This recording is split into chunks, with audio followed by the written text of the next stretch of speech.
नमस्कार, आप देख रहे हैं इंडिया टीवी। आपके साथ मैं हूं गौनिका अरोड़ा। देश स्वतंत्रता दिवस से पहले तिरंगे के रंग में रंग चुका है। पूरे देश में हर घर तिरंगा अभियान जोर पकड़ रहा है और इसी अभियान के तहत आज दिल्ली में भारत मंडपम से इंडिया गेट तक एनडीए के सांसद तिरंगा यात्रा निकाल रहे हैं। ये यात्रा भारत मंडपम से शुरू होकर मेजर ध्यानचंद स्टेडियम तक जाएगी। ये तिरंगा यात्रा बाइक पर होगी और बाइक रैली के जरिए देशभक्ति और एकता का संदेश दिया जाएगा। तो ये तिरंगा यात्रा की तस्वीरें आप देख रहे हैं। प्रधानमंत्री ने भी कल बाकायदा एक वीडियो इंस्टाग्राम पर पोस्ट किया था और स्वतंत्रता दिवस से पहले हर घर तिरंगा अभियान को और आगे बढ़ाने की बात कही थी। प्रधानमंत्री ने कहा था कि घर घर तिरंगा लहराया जाए और इसी का आज उदाहरण देखने को मिल रहा है दिल्ली की सड़कों पर। दिल्ली की सड़कों पर इस वक्त पूरी तरह तिरंगामयी हो गई है। अगर कहें तो एनडीए के जो सांसद हैं वो किस तरीके से बाइक रैली निकाल रहे हैं और ये बाइक रैली में हजारों की संख्या में लोग भी शामिल हुए हैं। पवन नारा इस वक्त हमारे साथ सीधा उस तिरंगा रैली से जुड़ गए हैं। पवन, ओवर टू यू। बिल्कुल गोनिका, इस वक्त अगर हम देखें तो इंडिया गेट पर हम मौजूद हैं। ये सर्कल पूरा करते हुए रैली मेजर ध्यानचंद स्टेडियम तक जाएगी। तिरंगा जो पूरे भारतवासियों को एक सूत्र में बांधता है। आज क्या बुजुर्ग क्या नौजवान सब इस तिरंगे की शान में यहाँ आपको घूमते हुए नजर आ रहे हैं। और इतना ही नहीं, जो भी यहाँ से गुजर रहा है इंडिया गेट पर यहाँ सैल्यूट कर रहा है। बहुत से सांसदों को हमने यहाँ उतरते हुए देखा है। सब यहाँ पर आ रहे हैं, फोटो खिंचवा रहे हैं। सोचिए, तिरंगा रैली हो और सामने हमारे शहीदों का स्मारक हो। नेशनल म्यूजियम जो है हमारा शहीद स्मारक है वो यहाँ है, इंडिया गेट है। सामने देखिए सुभाष चंद्र बोस की वो प्रतिमा जिस पर सब सैल्यूट करने के लिए खड़े हैं। और यहाँ बड़ी संख्या में जो बाइकर इस रैली में शामिल हो रहे हैं, भले ही वो मंत्री हो, संतरी हो, अपने आर्म फोर्सेस के जवान हो या बाकी सब बाइकर्स हो, सब यहाँ पहुंच रहे हैं।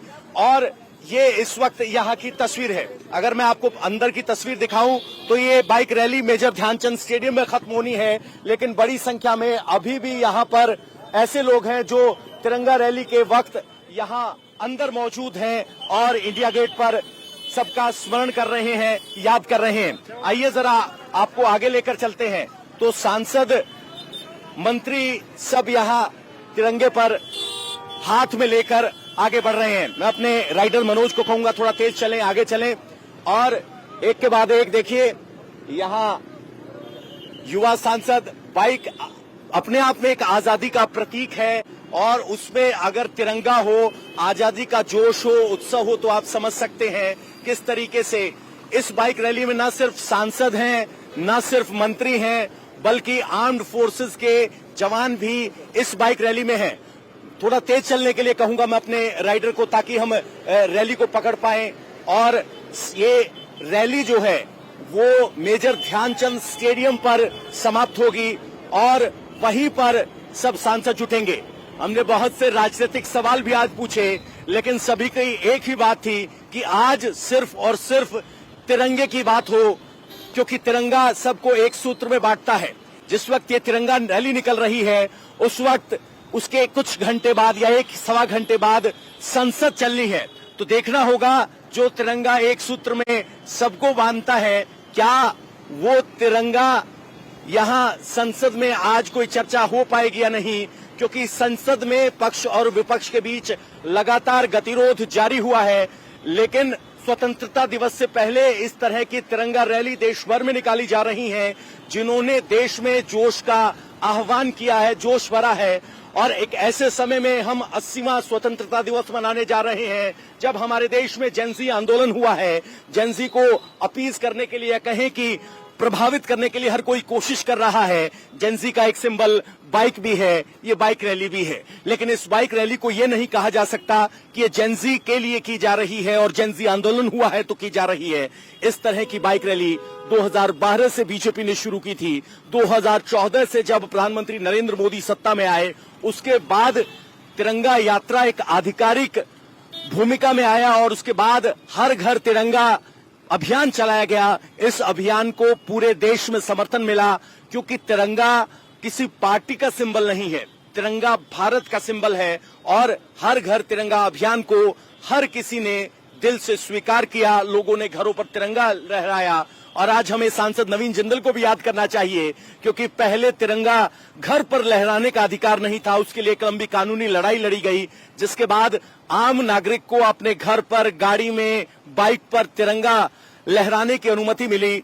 और यही वजह थी कि हर घर तिरंगा, जो शुरुआत में कहा गया कि प्रधानमंत्री नरेंद्र मोदी का एक राजनीतिक कार्यक्रम है, लेकिन जिसकी एक्सेप्टेंस स्थानीय स्तर पर लोगों को घरों में झंडा लगाते हुए दिखी, उसके बाद बहुत से क्रिटिक्स को यह समझ में आया कि ये राष्ट्र की वो भावना है जिसको सब एक सूत्र में स्वीकार करते हैं। और जो प्रधानमंत्री नरेंद्र मोदी ने कहा कि हर घर तिरंगा लगाओ, तो लोगों ने, जरूरी नहीं हर किसी ने, जिसने तिरंगा लगाया वो नरेंद्र मोदी का समर्थक हो, लेकिन सबने तिरंगा लगाया।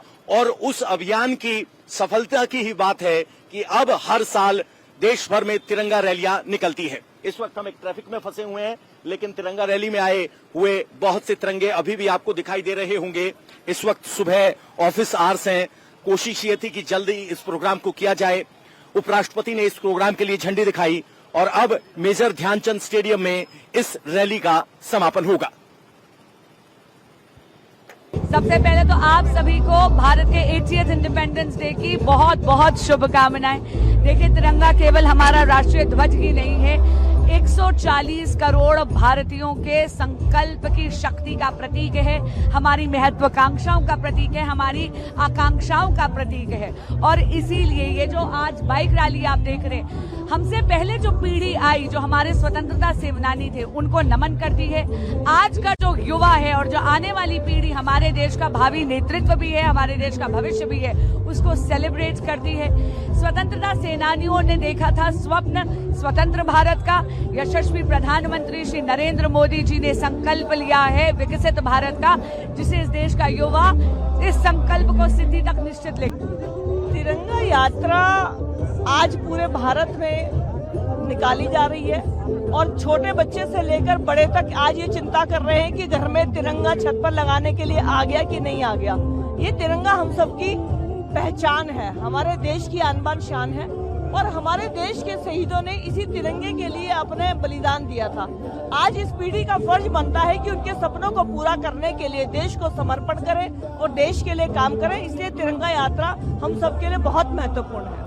मुझे लगता है तिरंगे के लिए सबकी जिम्मेवारी बराबर है, सबका समर्पण बराबर है, तो तिरंगा यात्रा सबको निकालनी चाहिए। ये देश के लिए है, ये किसी एक व्यक्ति का आह्वान हो ही नहीं सकता, ये किसी एक नेता का नहीं हो सकता, ये देश के प्रति हमारा समर्पण है। करने के लिए जुट जाने के लिए तिरंगा भारत, जो अतिरंगा, जो विविधताओं में बटे हुए भारत को एकता के सूत्र में निबद्ध करने वाला है, उस तिरंगे को साक्षी मान करके, उस तिरंगे को सामने रख करके हम सब लोग अपने आप को समर्पित करें, अपने आप को नियोजित करें, अपने आप को देश के लिए पूरी तरह से देश के विकसित करने के लिए जुट जाने के लिए हम सब लोग प्रेरित हों। इस दृष्टिकोण से इस कार्यक्रम की शुरुआत की थी। इस बार का ये कार्यक्रम और भी विशिष्ट है क्योंकि आज देश जब वंदे मातरम जैसे अमर गीत, जिसने लाखों लोगों को देश के लिए स्वतंत्रता की बलिवेदी पर कुर्बान होने की प्रेरणा दी थी, हजारों लोग वंदे मातरम इन शब्दों का उच्चारण करते हुए जब देश के प्रति समर्पित हो गए थे, कुर्बान हो गए थे, उन सब को जोड़ने वाले अमर गीत वंदे मातरम का 150वां वर्ष भी मना रहा है। इसलिए वंदे मातरम से प्रेरणा लेकर के, उन बलिदानियों से प्रेरणा लेकर के हम सब लोग देश के लिए योगदान करें, देश की युवा शक्ति की ऊर्जा देश को विकसित करने के लिए बने, जुटे। इस दृष्टिकोण से तिरंगा रैली आयोजित की जा रही है। नई पीढ़ी तमाम तरीके से हम देख रहे हैं देश भर में उनके मन में अलग विचार चल रहे हैं इस समय पर। नई पीढ़ी को क्या संदेश आप? मुझे लगता है कि देश की नई पीढ़ी के मन में देश को विकसित करने का जज्बा, जोश और जुनून पुरानी पीढ़ियों की अपेक्षा कहीं बहुत अधिक है, कहीं बहुत ज़्यादा है, और वो लोग पूरी ताकत और ऊर्जा के साथ में देश को विकसित करने के संकल्प, क्योंकि वो ये जानते हैं कि देश का विकसित होना उनके लिए एक दिव्य अवसर है, क्योंकि उनके रहते ही देश, उनके प्रयासों से, उनके योगदान से देश न केवल विकसित होगा अपितु विकसित देश में रहने का सौभाग्य भी प्राप्त कर सकेगा। Thank you. भारत माता की जय। वंदे मातरम, वंदे मातरम, भारत माता की जय। भारत माता की जय। भारत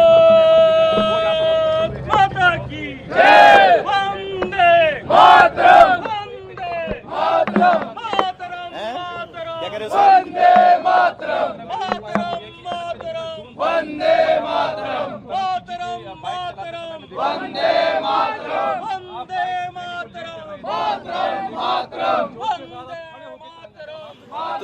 तो इस वक्त मेजर ध्यानचंद स्टेडियम में सब अंदर मौजूद हैं और यहाँ देखिए आर्म्ड फोर्सेस के जवान तिरंगा बांटने आए हैं और ये वो चाइना मेड वाला तिरंगा नहीं है, ये सूती तिरंगा है। यहाँ पर जो का परिकल्पना थी कि सूत से तिरंगा बने, तिरंगा काटने की शुरुआत हुई थी। सर किनको बांट रहे हैं झंडे? ये बच्चों हैं जो स्कूल के कैडेट हैं, उनको दिया जा रहा है। स्कूल के जो कैडेट आए हैं सर। तो अपने आप में स्पेशल है ये झंडा? सर तो ये वो वाला झंडा नहीं जो चाइनीज हो। इस तरीके से यहाँ अगर आप देखेंगे तो मेजर ध्यानचंद स्टेडियम में इस तिरंगा यात्रा का समापन होना था।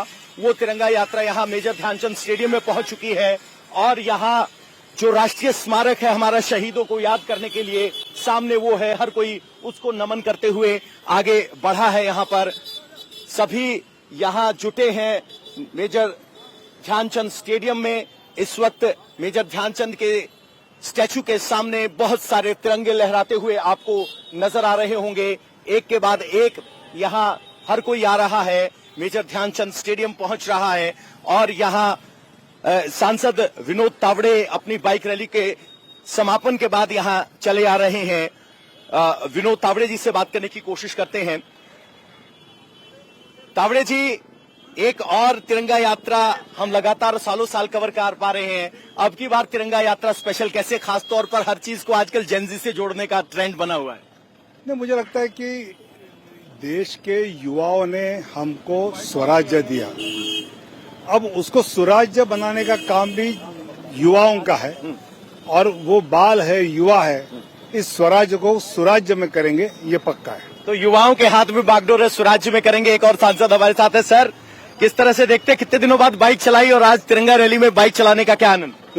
प्रति वर्ष तिरंगा रैली में 5 वर्षों से बाइक चला रहा हूँ और ये पूरे देश को एक संदेश है जो हमारे स्वतंत्रता सेनानियों ने कुर्बानी दी है, उनको हम कभी नहीं भूलना चाहिए। और जो माननीय प्रधानमंत्री जी ने संकल्प लिया है कि 2047 में हम भारत को एक विकसित राष्ट्र बनाएंगे, उसको संकल्प को ध्यान में रखते हुए और अपने स्वतंत्रता सेनानियों की कुर्बानियों को ध्यान में रखते हुए देश सेवा का काम प्रत्येक नागरिक को करना चाहिए। आज उसी के लिए है। आज उसी के लिए है। ये वही तिरंगा है जो पूरे भारत को एक सूत्र में बांधता है और उस एक सूत्र के तौर पर यहाँ पर हाँ ठीक है जी जी बिल्कुल बिल्कुल। तो कह रहे हैं कि अधूरा रह गया तो कोई बात अधूरी नहीं रहनी चाहिए। यहाँ देखिए आर्म्ड फोर्सेस के जवान यहाँ तिरंगा लहराते हुए आगे निकल रहे हैं। मेजर ध्यानचंद स्टेडियम में इस रैली का समापन हुआ है और अब जो यहाँ पहुंच रहे हैं वो मेजर ध्यानचंद स्टेडियम में अपनी रैली का समापन कर रहे हैं और फिर आगे बढ़ रहे हैं। इस तरीके से आज केंद्रीय मंत्री सांसदों को हमने यहाँ तिरंगा लहराते हुए देखा, बाइक चलाते हुए देखा। यहाँ बहुत से ऐसे वृद्ध सांसद थे जो बाइक चलाते हुए नजर आए, तो जरूर वो भी इंस्पिरेशन ले रहे होंगे। और केंद्रीय मंत्री इस वक्त हमारे साथ है। सर, तिरंगा यात्रा क्या स्पेशल? ये देखिए, आज दिल्ली में तिरंगा यात्रा माननीय सांसदगण, माननीय मोदी सरकार के मंत्रीगण और जवानों तक मैंने देखा है कि हाथों में सबके तिरंगा, और तिरंगा जब हाथ में होता है तो तिरंगे की आन बान और शान बढ़ जाती है। और तिरंगा ये रैलियां, तिरंगा ये बाइक रैलियां, तिरंगा यात्राएं 9 अगस्त से लेकर के 15 अगस्त तक चलती है। तिरंगा एक सूत्र में बांधता है, तो क्या संसद में कोई चर्चा हो पाएगी? संसद में चर्चा नहीं हो रही है, यहाँ तिरंगा तो लहरा रहा है। देखिए, इस तिरंगा के लिए हम कह सकते हैं कि जिस तरह से लहराने का काम किया है और तिरंगा एक सूत्र में बांधने का काम भी करता है। और आज केवल छात्रों के हाथ में तिरंगा नहीं है, आज किसानों के हाथ में तिरंगा नहीं है, आज सीमा पर खड़े जवानों के हाथ में तिरंगा है। तो मुझे लगता है कि तिरंगा जब हाथ में होता है तो देश की शान और हमारी बढ़ जाती है। और ये तिरंगा एकता के सूत्र में बांधने वाला भी है और तिरंगा जब हाथ में होता है तो जोश और जुनून और बढ़। युवाओं को क्या कहेंगे? अब की बार युवाओं पे बड़ा फोकस है। युवाओं का फोकस पूरा यही है कि जैन जी हो या देश के 140 करोड़ नागरिक हो, सभी तिरंगे की शान को बढ़ाने के लिए आना चाहिए, एक साथ आना चाहिए। और मुझे लगता है कि सारे भेदभाव बड़े मिटेंगे और एकता के सूत्र में बंधेंगे। तो तिरंगा जब हाथ में आता है तो उम्र का आंकड़ा नहीं, जोश मायने रखता है और वो जोश यहाँ दिखाई दे रहा है। सांसदों को भी लग रहा है कि देश के लिए हम तिरंगा लहराते हुए बहुत शानदार लग रहे हैं। बाइक पर आए हैं, गाड़ियों से आए, बाइक पर पहुंचे, सांसद बाइक चला रहे थे, कुछ सांसद पीछे बैठे थे, तो इस तरह की तस्वीरें हैं। और एक बहुत ही खास तस्वीर सामने, मेजर ध्यानचंद के स्टैचू के सामने युवा फोटो खिंचवाते हुए। एक तरफ sporting icon of the India major Dhyanchand, जिनके नाम के ऊपर देश का सर्वश्रेष्ठ खेल पुरस्कार दिया जाता है, वो यहां मौजूद हैं और युवा यहां पर बात करते हुए। केंद्रीय मंत्री को हम देख पा रहे हैं यहां पर, minister of culture and tourism Gajendra Singh Shekhawat इस वक्त यहां मौजूद हैं। और अपने आप में ये खास है कि देखिए लक्ष्मण जी को हम देख पा रहे हैं, सांसद भी हैं, ओबीसी मोर्चा के भी हैं और गजेंद्र सिंह शेखावत जी भी हैं। सर हाथ में तिरंगा, सामने मेजर ध्यानचंद। हाथ में तिरंगा और दिल में जोश और पीछे मेजर ध्यानचंद। मुझे लगता है इससे ज्यादा सुखद संयोग और इससे ज्यादा प्रेरक स्थल नहीं हो सकता। आज की इस तिरंगा यात्रा, तिरंगा वो है जो सबको एक सूत्र में बांध देता है। आज जिसके हाथ में तिरंगा है वही जवान नजर आ रहा है। तो जेनजी के लिए क्या कहेंगे? अब की बार जेनजी को बड़ा अपील किया जा रहा था। इन दिशा पिछले 5 साल से देश की युवा शक्ति देश को विकसित करने के संकल्प के साथ में जुटे नियोजित हो और देश को विकसित करने के लिए जो है अपने आप को नियोजित करे, इस लक्ष्य के साथ में तिरंगा यात्राएं आयोजित की गई थी। और 5 साल से निरंतर उत्साह इसके लिए बढ़ा है और देश भर में इस तिरंगा उत्सव, हर घर तिरंगा, तिरंगा विद सेल्फी विद तिरंगा, सेल्फी विद वंदे मातरम, इन सब के माध्यम से देश में इस भाव को और अधिक परिपुष्ट करने में निश्चित रूप से एक नई ऊर्जा का विस्फोटन इसके कारण से हुआ है। तो गजेंद्र सिंह शेखावत कह रहे हैं इससे अच्छी तस्वीर क्या होगी? पीछे मेजर ध्यानचंद का स्टैचू है, सामने तिरंगा है और आर्म फोर्सेस के वो जवान जो अक्सर मंत्रियों से थोड़ा दूरी बना के रखते हैं, वो जरूर यहाँ अब उनके साथ फोटो खिंचवाते हुए नजर आ रहे हैं। तो कुल मिलाकर अब हम कह सकते हैं कि इस तिरंगा यात्रा का जो भारत मंडपम से शुरू हुई थी और यहां तक पहुंची, अब समापन हो चुका है। एक संदेश साफ है कि तिरंगा भारत को एक सूत्र में जोड़ता है, ये भेद मिटाता है। उम्मीद की जानी चाहिए कि जेनजी और सीनियर लोगों के बीच जो एक मतभेद है कि देश कैसा हो, उसको लेकर मतभेद खत्म होगा और देश। पवन, बड़ी खूबसूरत तस्वीरें आपने दिखाई। भारत मंडपम से ये जो सफर शुरू हुआ वो मेजर ध्यानचंद स्टेडियम पर आकर के खत्म हो चुका है। और इस बीच पवन ने बहुत सारे सांसदों से बात की, केंद्रीय मंत्रियों से बात की। मकसद साफ है, जो वतन से मोहब्बत का जज्बा है वो हर एक दिल में उसी तरह से बना रहे और हमारे स्वतंत्रता सेनानियों के प्रति जिन्होंने कुर्बानियां दी, लातादाद लोगों ने अपनी जानें दी हैं, तब ये तिरंगा जाकर हमको हासिल हुआ है। और इसीलिए आज हर एक हाथ में तिरंगा है, हर एक घर पर तिरंगा लहरा रहा है और यही कोशिश आज इन सांसदों की दिल्ली की सड़कों पर दिखाई दे रही है। और अब रुख झारखंड का करते हैं, जहां परीक्षा में धांधली की चल रही आंदोलन को खत्म करने के लिए सोरेन सरकार ने नई चाल चली है। रांची जिला प्रशासन पर आरोप है कि वो छात्रों के बीच फूट डालने की साजिश रच रहा है। आधी रात को रांची के डीएम पूरे लाल लश्कर के साथ छात्रों से बात करने के लिए पहुंचे और इस दौरान पुलिस के सारे बड़े अफसर भी पहुंच गए। पुलिस के आधी रात को पहुंचने से छात्रों में खलबली मच गई। डीसी मंजुनाथ भजंत्री ने बताया कि वो छात्रों के लिए किए गए इंतजाम देखने के लिए आए थे, साथ ही छात्रों को बातचीत का न्योता देने आए थे। लेकिन छात्र कह रहे हैं कि प्रशासन अलग अलग एग्जाम्स वाले छात्रों को पहचान करके उन्हें अलग अलग तरीके से टैकल करने की कोशिश कर रहा है और उनको आंदोलन से हटाने की कोशिश में है। आधी रात को प्रशासन का जब मूवमेंट हुआ तो बीजेपी के स्थानीय नेता भी मौके पर पहुंच गए। थोड़ी देर के लिए माहौल काफी गर्मा गया।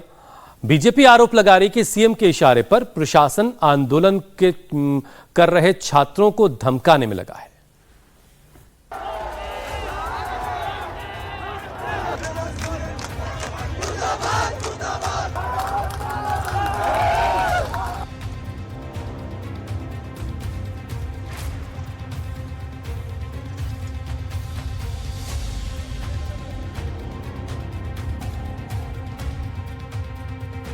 सोरेन सरकार की नई चाल, फूट डालो राज करो।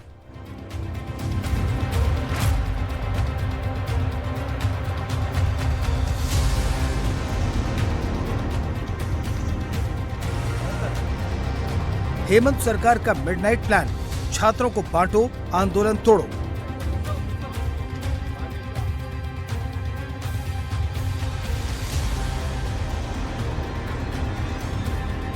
रांची के जयपाल सिंह मुंडा स्टेडियम में कल रात एक बार फिर हलचल तेज हो गई। सबसे पहले अचानक स्ट्रीट लाइट गुल हुई, फिर भारी भरकम फोर्स के साथ डीएम मंजूनाथ भजंत्री प्रकट हुए।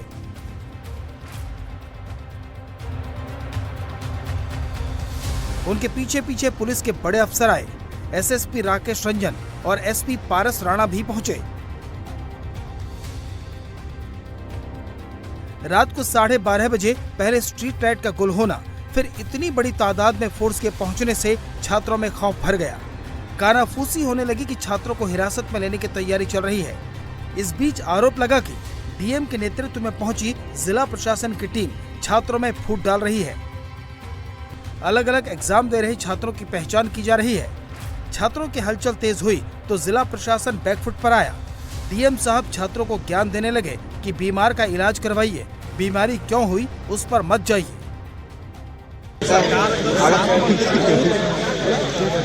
कैंडिडेट तो आप सर अभी 6 महीना करीब होने वाला है जॉब दिए हुए ना सीआईडी को पकड़ पाया। नहीं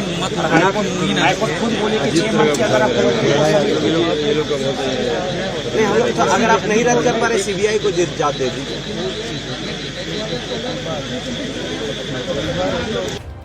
छात्रों ने प्रशासन का पैंतरा भांप लिया, इसलिए वो अड़े रहे। आखिरकार डीसी को कहना पड़ा कि वो छात्रों को फिर बातचीत का न्योता देने आए थे। अरे वो तो क्या कितना बात करिए, अभी सर तो बात किए सर, फिर आप करिए सर। एक मिनट सर, ऐसे बच्चों से मिलने के लिए क्या हटाया जा रहा है बच्चों लोगों को? बच्चों से मिलने के लिए उनसे किसी तरह का कोई समस्या है तो नहीं है, तो बच्चे से मिले। क्या आश्वासन दिया सर आपने? ठीक है, अभी आश्वासन कहाँ दिया, तो बच्चों से मिलने के लिए। सर क्या हटाने की तैयारी है बच्चे से? आप बात करने आए थे बच्चों से बात करने? उनको बताएं कि अगर किसी तरह का कोई भी अगर कंसल्टेशन है, कोई डिस्कस करना चाहते हैं जिला प्रशासन से, वो स्वागत है। और हम लोगों ने बताया कि 24 घंटे हम लोग जिला प्रशासन उपलब्ध है, किसी तरह का कोई सहयोग चाहिए वो मिल सकता है। लेकिन हमारा अनुरोध है कि एक प्रैक्टिकल इम्प्लीमेंटेबल एक नेक्स्ट स्टेप की तरफ सभी छात्र लोग भी सोचे और उसी के अनुसार हम लोग भी सहयोग करेंगे। छात्रों से बात करके डीएम तो किसी तरह निकल गए, लेकिन एसपी पारस राणा ये नहीं बता पाए कि छात्रों से बात करने के लिए रात को आने की क्या जरूरत पड़ गई। उठाने के लिए किसी को नहीं आए हैं हम लोग। इधर सिक्योरिटी की जो तैयारी है या फिर जो कुछ जैसे कि वहाँ जो पत्थरबाजी हुई थी उसमें जो कोर कमेटी उनके द्वारा भी बताया गया है कि जो कोर कमेटी के जो मेंबर्स है वो बोल रहे हैं कुछ असामाजिक तत्वों ने हमारे प्रोटेस्ट को खराब करने की कोशिश करी। अभी भी हम लोग कुछ लोगों को वेरीफाई करने के लिए आए थे कि कौन है कौन नहीं है। अब एक लड़का मिला भी था, आप लोगों को इन्फॉर्मेशन मिली होगी, खुद को आजमगढ़ का बता रहा है। अपनी आइडेंटिटी बताने पर मास्क लगा के कह रहा है मास्क तो नहीं हटाएंगे, हम नहीं बताएंगे हम कौन हैं। फिर कुछ रीजन भी नहीं बता पा रहा है कि क्यों आया है। हो सकता है कोई क्राइम करके आए हो किसी और स्टेट से, कैसे आए हो, उसका वेरिफिकेशन करना तो हमारे लिए जरूरी है। इसलिए हमारी टीम आई थी और छात्रों से जो है प्रशासन की टीम बातचीत करने के लिए आई। छात्रों में हलचल बढ़ गई थी। लोगों को ये समझने में मुश्किल हो गई कि आधी रात को इतनी फोर्स क्यों आई। प्रशासन की टीम भूख हड़ताल पर बैठे छात्रों से मिली, दूसरे साथियों से भी बात की और जब छात्र नेताओं ने बातचीत का ब्यौरा दिया तो हेमंत सरकार की चाल सामने आ गई। डीसी सर आए थे, एसएसपी सर आए थे, सिटी एसपी पारस राणा सर आए थे और साथ ही थाना प्रभारी थे और भी कुछ लोग थे। पूरा प्रशासन पूरा फोर्स लेके आया था। तो देखिए फोर्स आने का मतलब समझिएगा बात को, जब पूरी टीम आएगी तो बच्चे तो डरेंगे ना। उनको तो ये एंटिसिपेशन होगा कि नहीं हमारी गिरफ्तारी हो सकती है या फिर हमारा स्टेज खाली कराया सकता है। अब यहाँ आइडेंटिफिकेशन चल रहा है कि जेपीएससी वाले अलग जाओ, जैसे जेपीएससी वाला तुम्हारा काम तो हो गया, जैसे सुनने में मुझे आया तुम्हारा काम हो गया, तुम यहाँ क्यों हो? तो ये तो बिल्कुल गलत है ना। आप तो मतलब सेग्रीगेशन करना चाहते हो, सेग्रीगेट करना चाहते हो, आप बांटना चाहते हो। अब वही इस बार छात्र नहीं बटेंगे, पूरे झारखंड के छात्र। संसद के मॉनसून सत्र में अब सिर्फ 2 दिन बाकी बचा है, लेकिन आज भी कामकाज के आसार कम ही दिखाई दे रहे हैं। आज की खबर यह है कि सरकार आज एफसीआरए बिल को जेपीसी में भेजने का प्रस्ताव पटल पर रख सकती है। इस प्रस्ताव को सरकार के राज्य मंत्री सदन में पेश करेंगे। हालांकि इस बिल को लेकर विपक्ष में फूट पड़ गई है। कांग्रेस जहां इस बिल को पूरी तरह से वापस लेने की मांग कर रही है, तो वहीं टीएमसी, डीएमके और बीजेडी इसे ज्वाइंट पार्लियामेंट्री कमेटी में भेजना चाहते हैं। ये बिल पिछले साल मार्च में लोकसभा में पेश किया गया था, लेकिन उस वक्त भी भारी विरोध को देखते हुए सरकार ने इसे ठंडे बस्ते में डाल दिया था। देखो, एफसीआर के बारे में हम तो अपोज करने वाले हैं। एक दूसरी चीज, ऑल पार्टी मीटिंग हम बुला के, जो हमेशा फ्लोर लीडर की मीटिंग होती है, बुला के निर्णय लेंगे कल। ये भैया तुम